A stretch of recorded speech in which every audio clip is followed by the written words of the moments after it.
感觉梅雨季节要来了。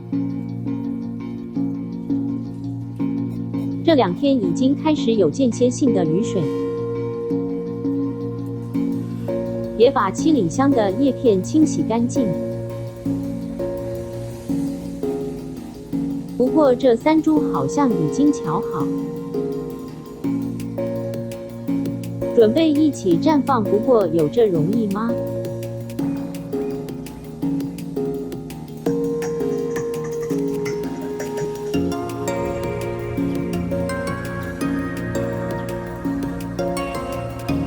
初步看来，花苞应该比叶子多呢。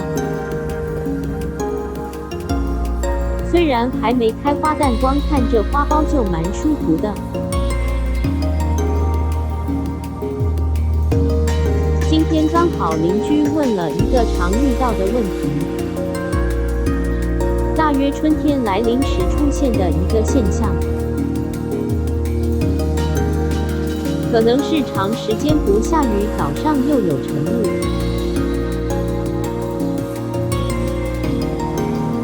所以七里香的叶子会长枯，我称之为白枯的菌种应该是白粉病。防治有很多种方法，但七里香最建议的方法是直接修剪掉，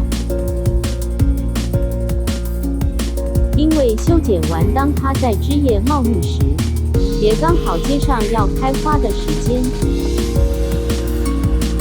这样茎叶刚好都在状况极佳的时间，而七里香不但很耐剪，修剪它还有许多好处。下片再连基本修剪成效一起呈现，花苞更大了，决定是时候推它一把。除了帮助它开花外，也希望可以拉长花期。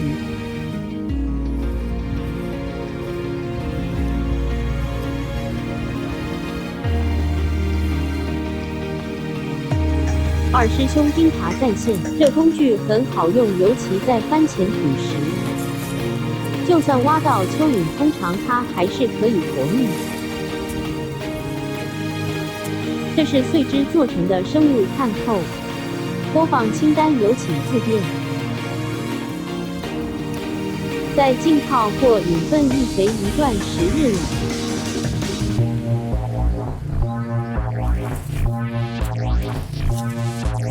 已经开花的就给颗粒较大的慢慢释放，正开出花苞的就给碎炭或草木分水分力吸收。连日的下雨，想说下层水应该也快满了吧？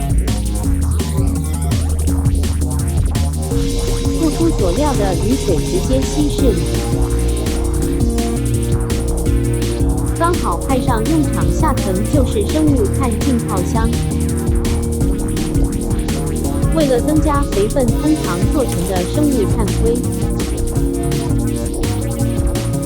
就都先在此泡汤等候通知。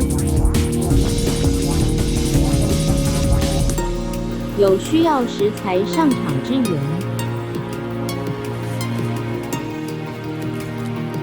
使用的时候最好从底部捞起，这样才有办法把下方的细粉也捞起。这在育苗时使用也很好用。梅雨季节就是利用这方法。不但保湿保肥又吸水，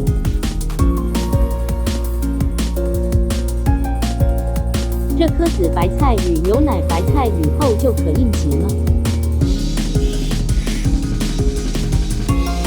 雨终于有暂缓的趋势，一有点阳光，果然就压抑不住的开花了。这株大约只有70到80公分高，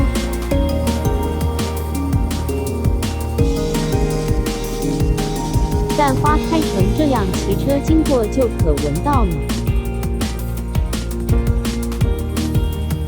在经过一天，花开始展开了。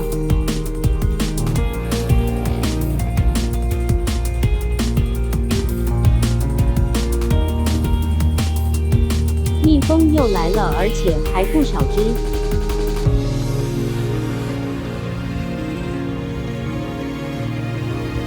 有兴趣的真的可种来赏玩。